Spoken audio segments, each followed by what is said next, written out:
There's a certain type of unease that creeps in when something feels off, but you can't quite explain why. It's not loud. It doesn't shout. It just hums in the background like a static you've gotten too used to hearing. And lately, that feeling, it's got a name: Pedro Pascal. You can't go 5 minutes without seeing him. He's in your favorite show. He's in the movie trailer before your movie. He's on the red carpet, on late-night talk shows, on Twitter hugging someone's pregnant co-star a little too long. He's a meme. He's a mood board. He's the internet's collective dad and somehow also your weirdly flirtatious uncle. Although he's a real daddy, he's got kids and I don't. But daddy is a state of mind, you know what I'm saying? I'm your daddy. And the strangest part? Nobody's asking why. Nobody's saying, hey, is this not a little weird? It's just been silently accepted that Pedro Pascal is the chosen one, Hollywood's mascot, the perfect man, untouchable, ubiquitous, suspiciously spotless. Let's be honest. At first, we liked him. He had that underdog charm. He wasn't classically handsome, but he had charisma. He was funny, a little self-deprecating, played cool characters, seemed grateful for the work. But somewhere between Narcos and The Last of Us, the vibe shifted. Now he's everywhere, in everything, at all times, and it doesn't feel organic anymore. It feels manufactured, calculated, intentional. The kind of rise that doesn't just happen unless you're being polished, propped up, and protected by very powerful people. And once you see it, you can't unsee it. In the last 30 days alone, Pedro Pascal has been in 3 major studio films. Not small roles. Leading man energy. Big budget, maximum exposure. Add to that his starring role in The Last of Us Season 2, an upcoming Star Wars project, a Grogu movie, a Marvel commitment, and the Fantastic Four reboot. That's not a career.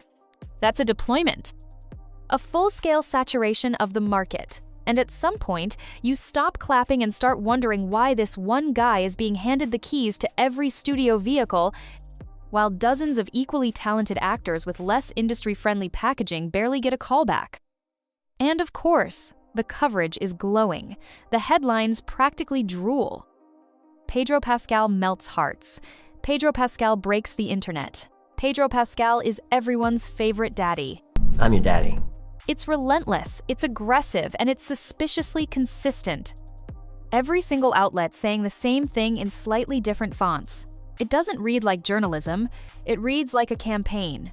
And what's being sold isn't just Pedro Pascal, the actor. It's Pedro Pascal, the brand, the anxious but affectionate feminist, the touchy but trustworthy Latin heartthrob, the internet's soft boy with a spine. The kind of guy studios can use to sell inclusive without taking real risks. He checks every box and offends nobody important. He is, quite literally, the perfect PR puppet. The anxiety angle in particular is doing a lot of heavy lifting. Pedro has said multiple times that he's dealt with anxiety since childhood and that it fuels his work ethic. He's spoken about how stress keeps him sharp, how physical affection helps calm him, how he needs closeness to feel safe. And sure, that's a human thing. No one's disputing the reality of mental health struggles, but when that narrative becomes a catch-all excuse for behavior that would get any other actor canceled or dragged, we have a problem. Because Pedro Pascal isn't just anxious, he's also hands-on. Like, really hands-on.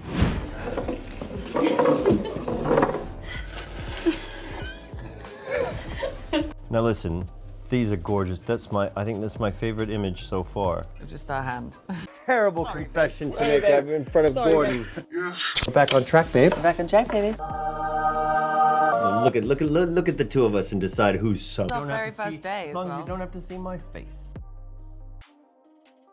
With my finger. Accepted that you're not always going to find your best friends on things, you know what I mean? But this is something else. This is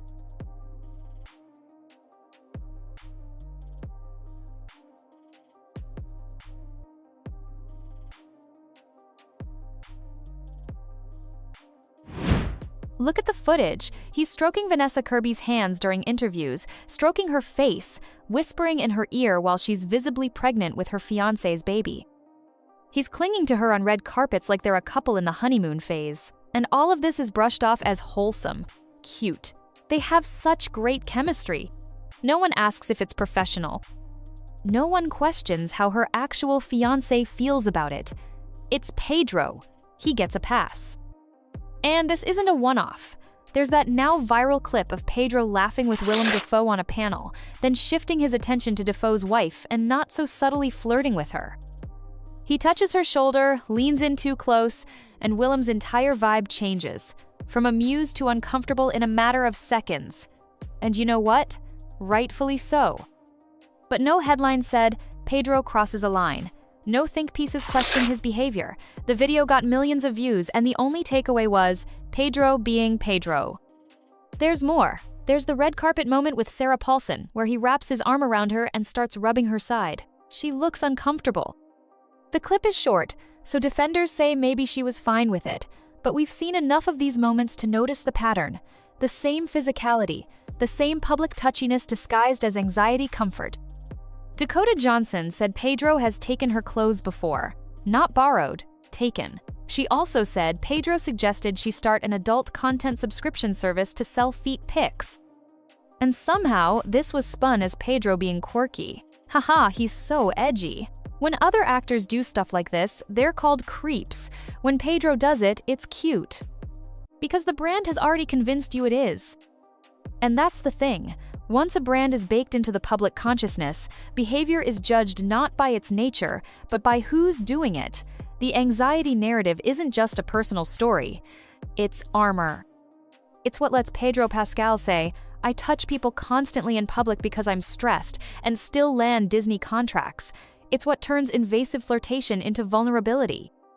It's what keeps him in every studio's good graces, while others, like Gina Carano, get blacklisted forever. And that's the issue. Once someone becomes Hollywood's golden child, the rules shift. It's no longer about what you say or do, it's about how marketable you are. Pedro Pascal can claim his constant touching is just part of how he manages stress, and suddenly it's cute, charming, relatable. If anyone else acted like that, they'd be accused of crossing lines. But with Pedro, it's spun into a personality trait. It's like he's been wrapped in bubble wrap by PR teams, who know exactly how to sell the soft, affectionate image, even when the behavior raises eyebrows. And the favoritism doesn't stop there. Pedro's had plenty of moments where things he said or did could have caused backlash, but they didn't. No career hit, no public fallout, no silence from the studios. In fact, it's the opposite. He just keeps getting more roles, more press, more fanfare. Meanwhile, his former co-star from The Mandalorian was quietly dropped after her online activity sparked controversy. One got quietly removed, the other got promoted. And according to her own legal filing, there was a glaring difference in how they were treated. He aligned with the brand. She didn't. He got protection. She got erased. That kind of double standard doesn't happen by accident. It happens when someone becomes too valuable to touch. And that's where the bigger picture comes into focus. This isn't about talent. It's not even about Pedro, really. It's about how Hollywood creates safe vessels to push their branding. Pedro Pascal isn't just an actor. He's a walking billboard for everything the modern studio wants to sell. Inclusivity, soft masculinity, political alignment, marketability across demographics. He's Latino. He's left-leaning. He's emotional. He's stylish. He plays gay. He plays dads. He plays tortured men with trauma. He's everything and everyone, and therefore nothing specific. Just malleable enough to fit into every role and just protected enough to never face pushback. He doesn't challenge the system, he greases its gears. And maybe that's why people are starting to get that itchy, uncomfortable feeling, that static hum, the sense that something isn't right. Because we've seen this before. The overexposure, the media blitz, the too perfect personality, and the eventual unraveling when the mask slips just a little too far. The internet is already joking about it. Pedro Pascal is the guy everyone loves, but something's off, and no one can prove it yet. That's not slander, that's instinct. That's public gut check kicking in after being force-fed the same personality over and over until it stops tasting like truth and starts tasting like processed sugar. There's a reason memes about Pedro being too friendly are racking up millions of views. It's not because people hate him, it's because people are confused. There's a growing tension between how he's portrayed and how he behaves. A subtle mismatch between the shy, anxious king branding and the man caressing married women's faces during press interviews. It's not that he's evil, it's that it's weird. And what's weirder is how determined everyone seems to be to act like it's not. And maybe the Vanessa Kirby situation was the final straw, because that wasn't subtle. That wasn't just Pedro being affectionate. That was full-on couple cosplay in front of the global press, knowing full well that Vanessa is pregnant with someone else's baby. And somehow, again, no controversy, no think pieces. Just silence. Or worse, applause. The theory floating around now is that this entire stunt was calculated to generate buzz for Fantastic Four. That Pedro's team knew this dynamic would raise eyebrows and they leaned into it. And if that's true, it's even more disturbing. Because now we're not just looking at boundary-pushing behavior, we're looking at the monetization of it. So what happens next? Probably nothing. Pedro Pascal is still the golden boy, studios still see him as safe, the media still adores him. Fans still flood comment sections with Slay King, and he's so real. But if history has taught us anything, it's that the bigger the brand, the harder the fall. And the louder the silence around someone's behavior, the messier it usually is when the truth finally slips through. Pedro Pascal might be talented, he might be charming, he might even be a decent guy who's been caught up in his own marketing machine, but the more he's protected, the more questions people will ask. And if Hollywood thinks it can keep pumping him into every frame, every franchise, and every narrative without the public noticing the cracks forming, it's more out of touch than ever. Because we've seen what happens when someone becomes too big to fail. We've seen the silence before the storm. And if Pedro Pascal really is everything wrong with Hollywood, it's not because of what he says.